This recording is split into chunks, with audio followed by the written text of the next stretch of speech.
Fireball Run, a life-size trivia game. This is the story of a legendary competition across America in search of obscure historic artifacts, underdiscovered places, and extraordinary experiences. What you're about to watch is real. The competition is filmed in real time over 8 days and traverses 2,000 miles of America. Previously on Fireball Run, Trump is in the sink.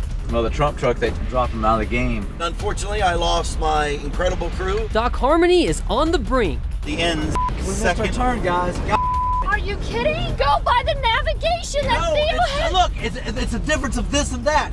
You were so wrong, Theo. And boy, could they ever all use a stiff drink. Very careful because it's a very I think this would knock me on my ass. How was that? That's stout. Strong? Sit back, it's gonna be a bumpy ride on this episode of Fireball Run. Woo! And we got a wild card. Oh, wild card. Give to scorekeepers and test your fate. Now, could that be a trick as to if we get bonus points or if we get points deducted?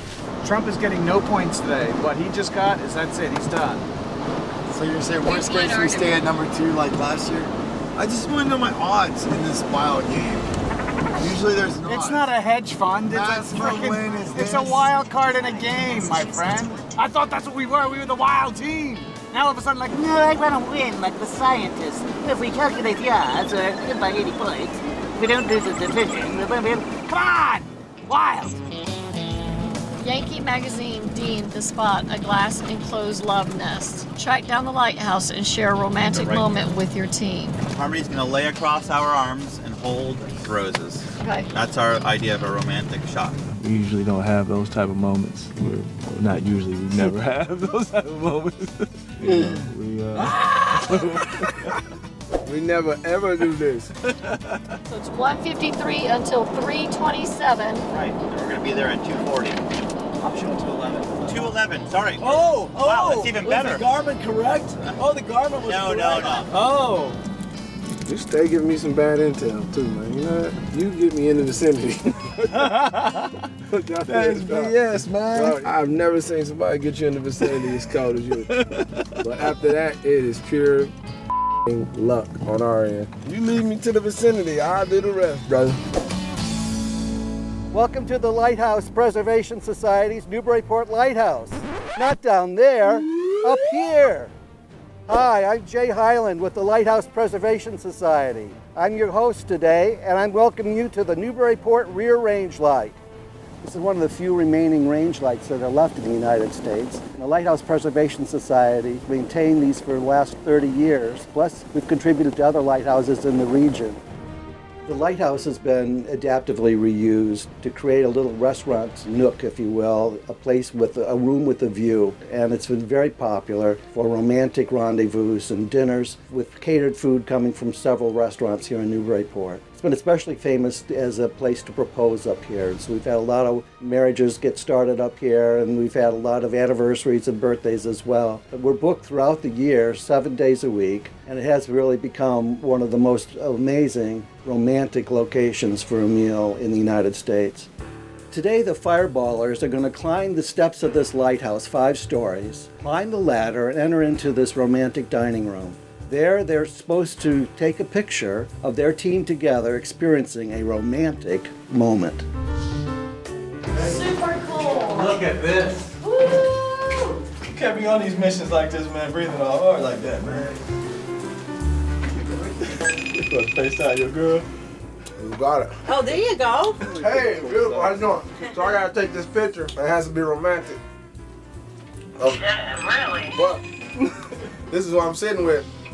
It's really This is cool. fantastic. It I'd is love to come back romantic. to this. I would love to come Let's get to rid of this. these plastic cups. Perfect. Thank you, man. That's good. Okay. Keep going. No, we're all doing it. Okay.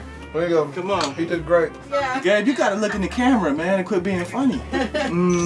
Oh, that's so funny. That's cute. Kiss me on the cheek. You ready? Yep. All right, I gotta go to this finish line and get my scoring on. Thank you, love. All right, we love you. Love. All right, we gotta roll. Ready? How far in advance do you have to book to have dinner here? Yeah. Sometimes it's during the summer. It's all booked up. Breakfast, lunch, and dinner. Oh, wow. Yeah. Mission accomplished. Woo, that was so romantic. I would love a date up there. I'm putting it on the list, baby.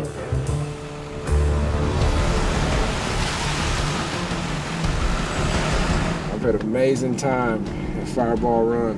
I'm happy it's the last day, but I'm also kind of sad it's the last day. We've had some great experiences, met some great people, epic and one-in-a-lifetime historical things. So I'm excited going home and seeing my family. The last couple of days have been a training exercise, but today just got real. We're gonna win our mega class team because we're at 21-30 points. The Trump team's out of it today. If we don't make it to the score table today on time, we don't get any points for the day. Last year, Robin was going to go turn in our missions for the day and check out, and she forgot to turn in the points on time. And we got 0 last year for check-in, so Robin's got to do a redemption year. That's not happening this year. There are new men around to hug or kiss me this year, so I'll be getting to our finish line and scoring points. We're really good this year. In 1866, the author published a snowbound, lengthy narrative poem that follows a rural family as they recount stories in a snowed-in home. Track down this witty writer's longtime local home. You've been granted access to take a seat at his desk and hold his historic pen. A photo seated and holding the pen will be an excellent addition at 80 points. Wow. That's pretty awesome. Yeah. The Whittier teams are closing in on a historic home with a novel past.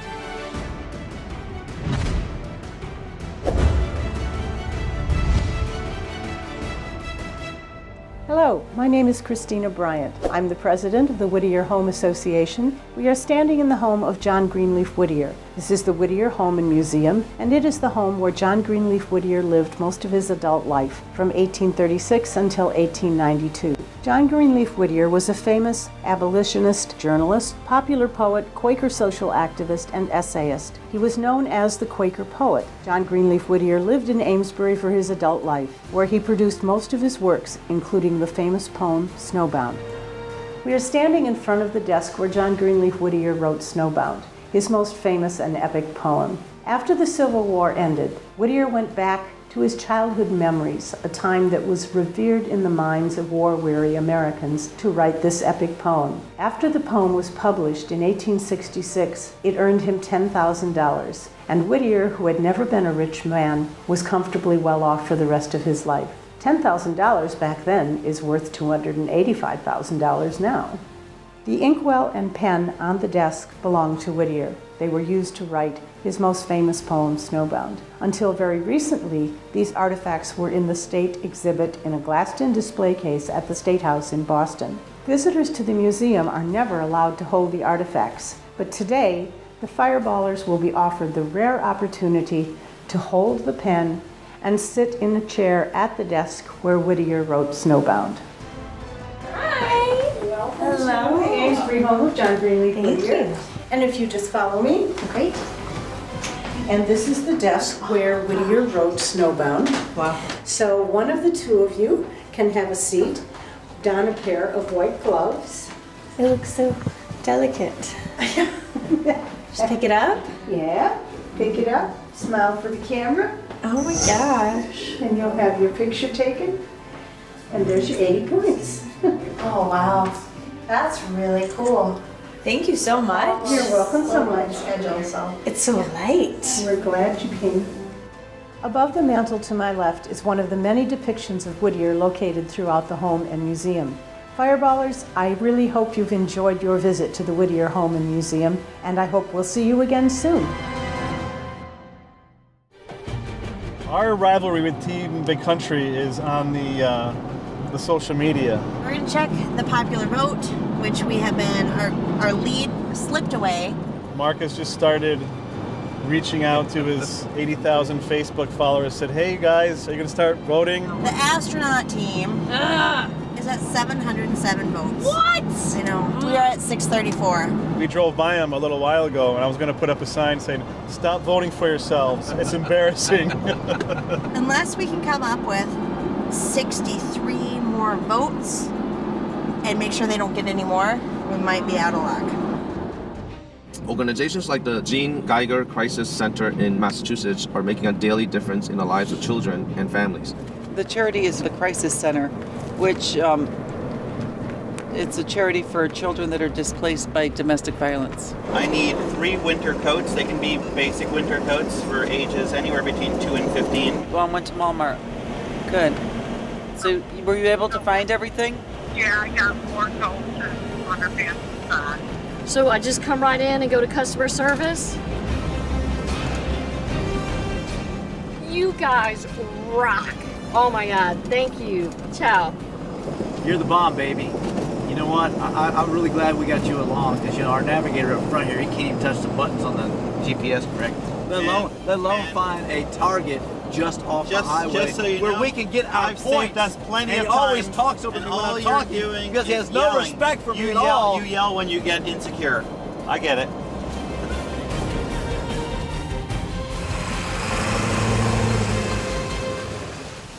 Is this wintry? Yeah, I guess so, right? His socks. Is that for 8 to 12-year-old though? Yeah. Up to 15-year-old. Yeah.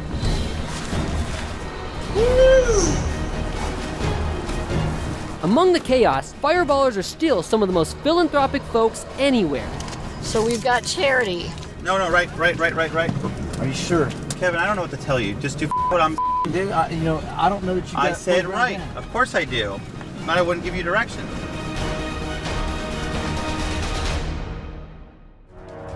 In 1793, an Amesbury, Massachusetts local built the first dory and was credited with their invention. Hi, this is Robin. Are we coming to your location today to help build a dory? Got it. Lowell's Boat Shop. We're here waiting for you. Thank you. Bye-bye. That's the first clue I found all by myself. Robin was the first to research this one. Robin was right. And Robin was right. Robin was finally right. really, really right. So, you know how to make a boat? Yes, I do.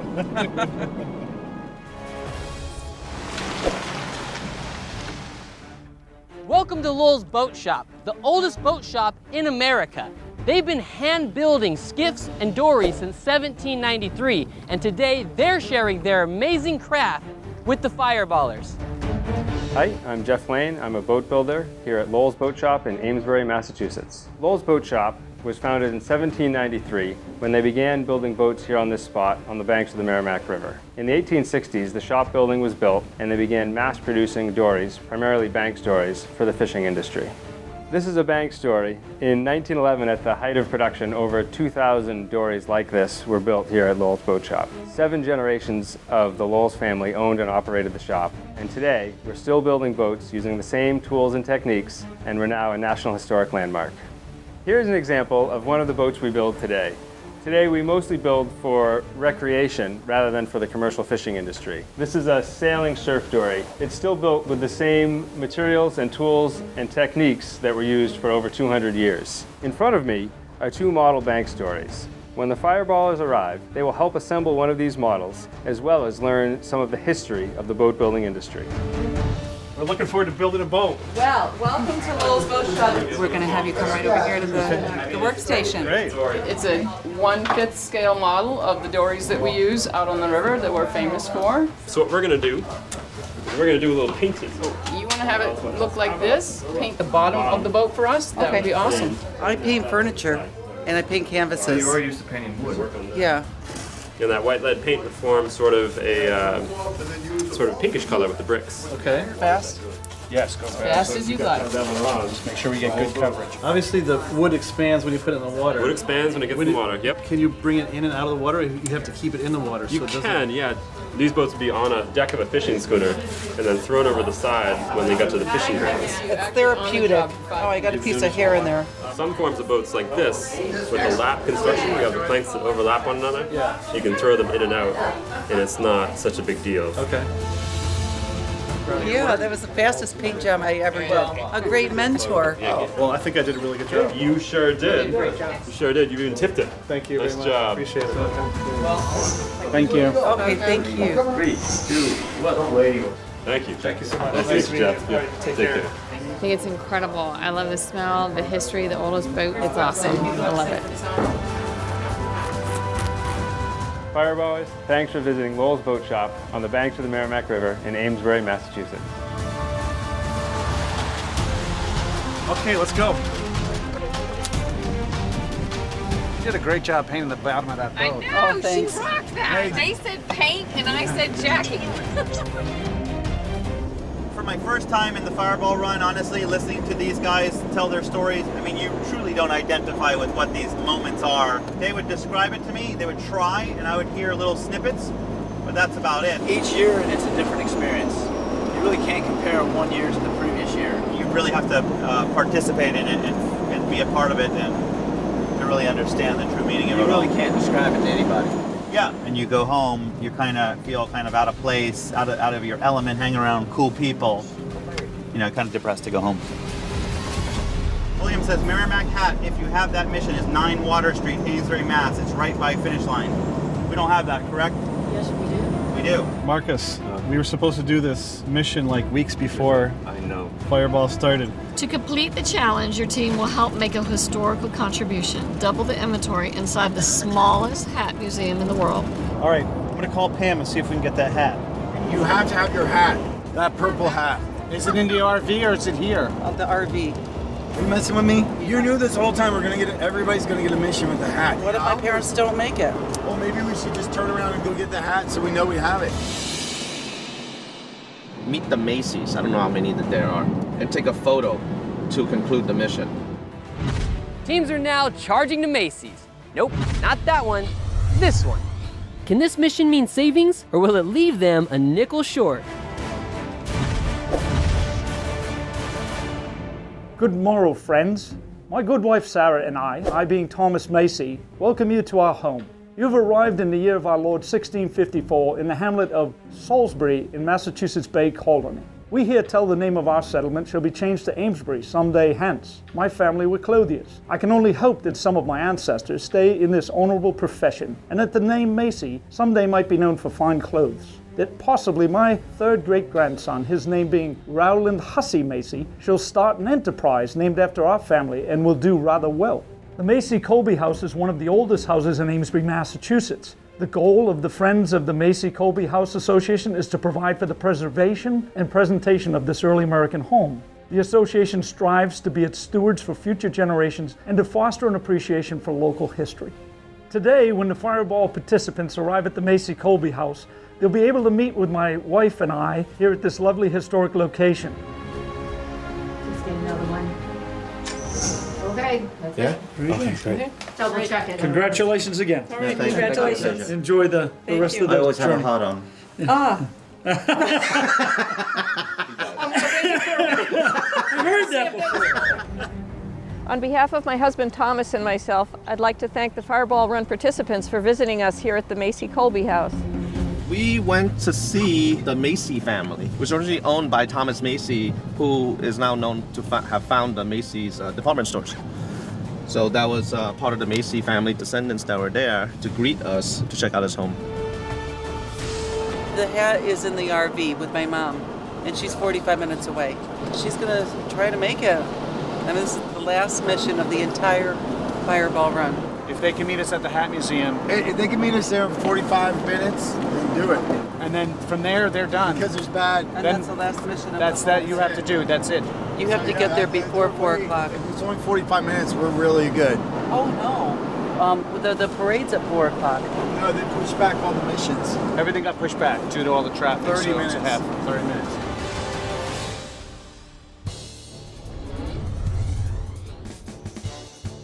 I thought that's what we were. We were the wild team. Now all of a sudden, like, No, I want to win like the scientists. They look so delicate. Okay, we can. Kiss me on the cheek. Look at that. I've never seen somebody get you in the vicinity as cold as you. Enjoy the rest of the journey. Stick a torque in them, we're down to 1. The game 2,000 Miles in the Making is about to arrive in epic Amesbury, Massachusetts for its legendary last lap finish line finale. What are you waiting for? Get your clicks to episode 26.